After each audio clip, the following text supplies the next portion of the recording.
very charming at first. He's a very famous person, but he's not famous because of what he did. He stole the music from this other person, right? And he was so willing to like accomplish his dreams. He literally killed his best friend, right? Who we're talking about? Ernesto de la Cruz, yeah. Ernesto de la Cruz, the villain from the film Coco, is who we're sketching, yeah. All right, you guys ready to draw? Yeah? All right, let's do it. All right, so for Ernesto, we're going to start in the center of our paper. Here's what you want to do. Find the middle and leave a little mark, leave a little dot, somewhere in the center. Because Ernesto does stretch downward, he's got a very long face, we need the room for it. So I'm going to draw my circle up above the point. I'd say for you, keep this in about the size of a baseball or an orange, okay? It's up to you how big you want to go. This is your drawing. Now the circle doesn't need to look perfect, so don't worry about that. He's not a circle walking around, right? That's Mike Wazowski's thing. So for Ernesto, we need the circle as our starting point. Now we're drawing him facing forward, so you want to divide your circle top to bottom, but really stretch this line. Again, he's got a long face. From left to right, we'll do the same thing, but we need more room above this line for his features. So you want to keep this line pretty low. About here. Looks like a little stick figure character. I want to draw one more because we're drawing Ernesto as though he appears in the land of the dead. So he's going to look like a skeleton. So this line down here below the circle, we're going to use this to find his cheekbones, and they're very pronounced. All right, this looks absolutely nothing like the character, right? But let's go ahead and add some features. Now, we're not drawing, again, his human form, we're drawing the skeleton form. So the head is it's a lot smaller, a lot thinner. So I want you to draw these little flat lines on each side of the circle. You're carving into it. You're shading the sides here. His cheekbones stick down and out, and they're very pronounced. So I'm going to turn those flat lines into more like these letter J curves. More like these letter J's or parentheses. And then from the corner, I'm going to bring down a slight curve and stop it at this center guideline. So right now we've drawn just the sides of his head, his cheekbones. I want to bring this in closer though. I want it to match up with the rest of my circle. I don't want to go all the way in though. He's got a big smile and we need the room for it. So I'd say leave a little space between light. And in animation, the kind of jaw that you give a character might sound silly at first, will actually tell you a lot about their personality. So confident characters have very big chins. So Ernesto de la Cruz definitely has a confidence to him, right? He's a fraud, but he does have confidence to him. We're going to bring down the chin underneath where the cheekbones are and bring down two diagonal lines that are curving down and out. So they're slightly curving down to the sides. They're not perfectly straight down. So for Ernesto, a confident chin is definitely what we want to draw. So knowing that about Ernesto, what other characters do you think have big confident chins? Shout them out. Mr. Incredible, good one, yes. Any more? Buzz Lightyear, Gaston. No one's got a chin like Gaston, right? Yeah. Let's do one more. You know, I've never heard anyone say Izo before. Yeah, you can argue that she's got a confident chin, for sure. So you can see, though, right, that the confident chin will tell you a lot about them. So inversely, what do you think a small chin means then? Yeah, very timid, shy character, yeah. So for Ernesto, we need the large chin, but I also want to draw in his outfit. Because Ernesto de la Cruz, in the land of the living and in the land of the dead, in the land of the dead specifically, he's very remembered. And in this movie, the more remembered that you are, the nicer that you look, right? The nicer the clothes that the character wears.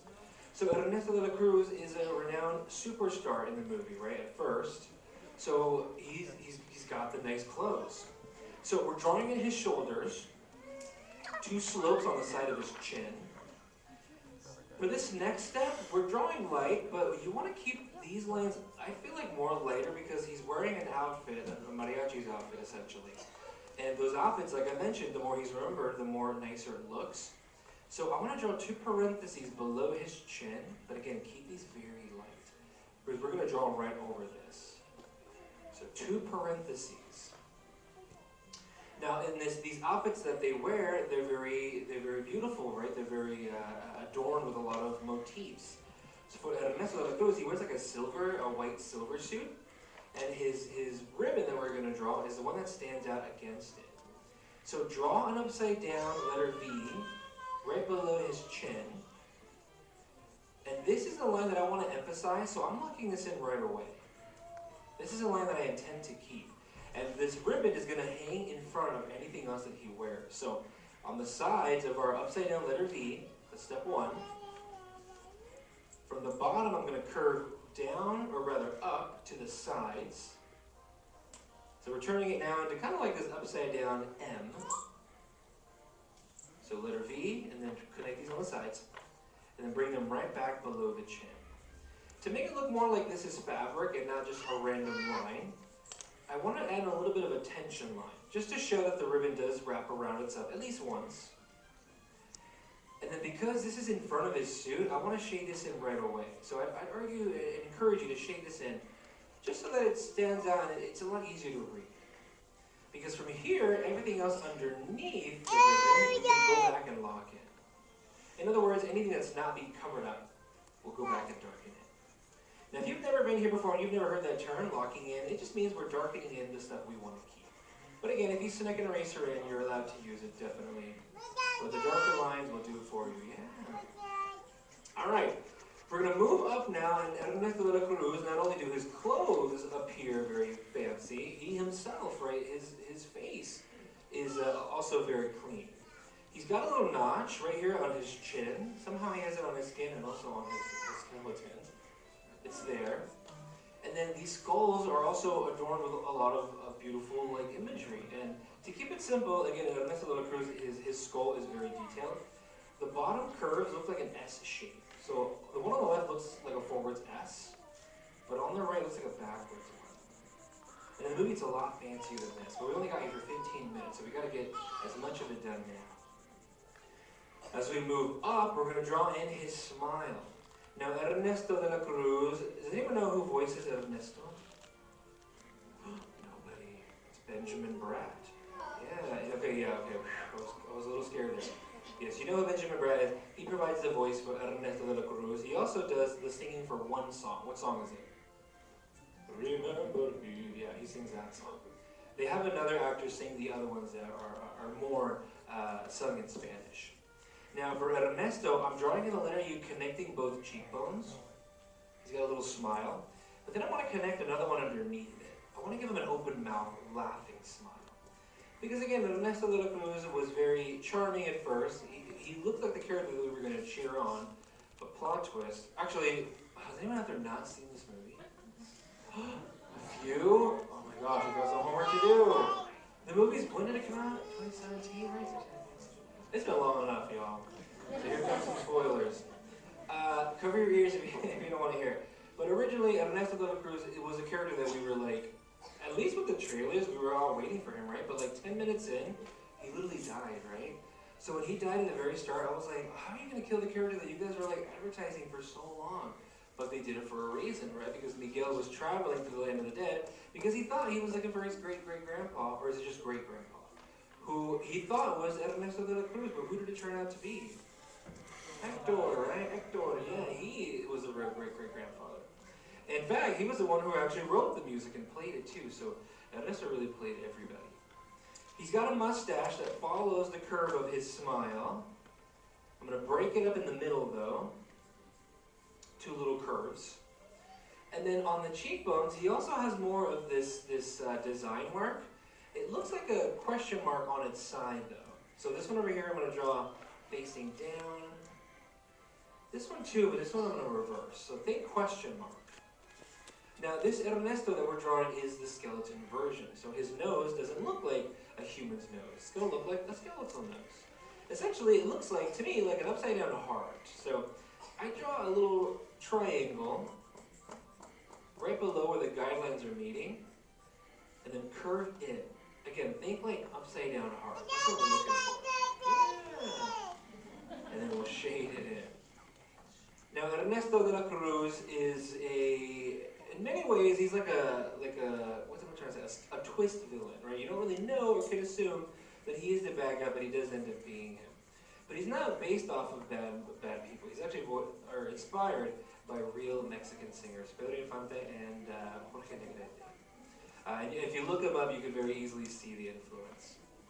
For For this guy, though, we want to give him big, expressive eyes. So I like to use the nose as kind of a way to know where to place them, because I don't want to go too far off from the center.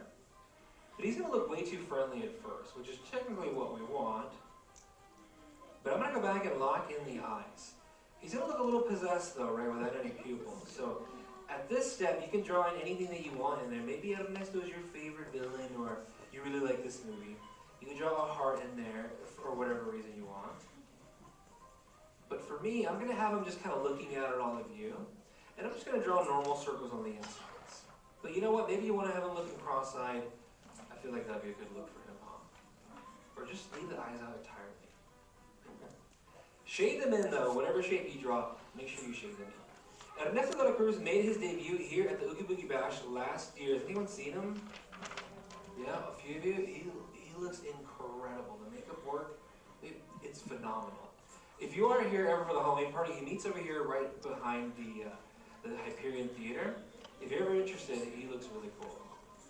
I'll give him that. His eyes, though, are looking a little silly. As a skeleton, they're going to sit within the space, right, of the eye socket. So I like to draw parentheses on either side of the eye. But I'm going to make the one on the far right and left a little bit bigger. I'm going to bring them up a little more. And he's looking too happy, right? So I want to bring the eye line down so he looks angry. So I'm going to bring down literally like this swiped eye line. So he's giving us a very sinister look. Yeah, this is the Ernesto that I think about. And then we'll close the bottom of the eye with a little letter U. Now, as Ernesto his story is revealed, it's very, maybe not obvious actually, I shouldn't say it, because originally they wanted, the reveal was supposed to be, I think, earlier or something like that. But it's interesting because as the movie's going on, you can actually tell that he's not who he claims to be. Because obviously we find out that he did not write the music, but anytime that this character is playing a guitar, it's either really far away or zoomed in. So even the filmmakers early on are letting you know that maybe he's not the one playing the music, or writing them for that matter, right? And that much was revealed. Now his hair is going to sit on the top, and it looks like a curvy V or an upside down shark fin. Then I'm going to curve up and bring back down to the top of his head. Now the reason why we draw the hair first is because, like the ribbon here, it's in front of his forehead. So once I've added that in, I can then go back and just close in the parts of his head that are not covered up by the hair. But he just doesn't have this little swoop here though. He does have hair on the sides of his head. And it just looks like these greater than or less than signs on the sides.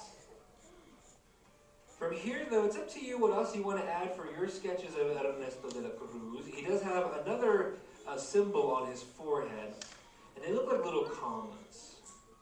Looks like for me the hair is covering the top layer, but they look like little mountains. From here, feel free to shade in his eyes, his hair. Maybe you want to add in something else in the background. It's up to you, but the last thing that you need to do is to find a good spot and sign your sketches of Ernesto de la Cruz. Alright, in the end, how'd you guys do out there? How'd these turn out? Horrible. No, I heard that. Anyone else? Come on, you guys did good. Yeah? Okay, well here's what we'll do. Let's have an art show. So on the count of 3, I want to see those Ernestos. Lift them up and show them off. And don't forget, take a look around. Okay, real quick, we'll do it really fast. We'll give you a slow count. But on 3, lift those boards. 1, 2, is that my shade? 3, come on, let's see Ernesto, nice job. These are great over here in the front row. The confident chin, the eyes, the hair. Nice, his charro outfit looks very good. These look good, his eyes, he looks very scary. He's like trying to mesmerize us. Tiniest Ernesto ever, but the detail is good. These are great. God, I love this one over here, I love his hair. Nice job. You know what? Give yourselves a round of applause, come on, yes. For a job well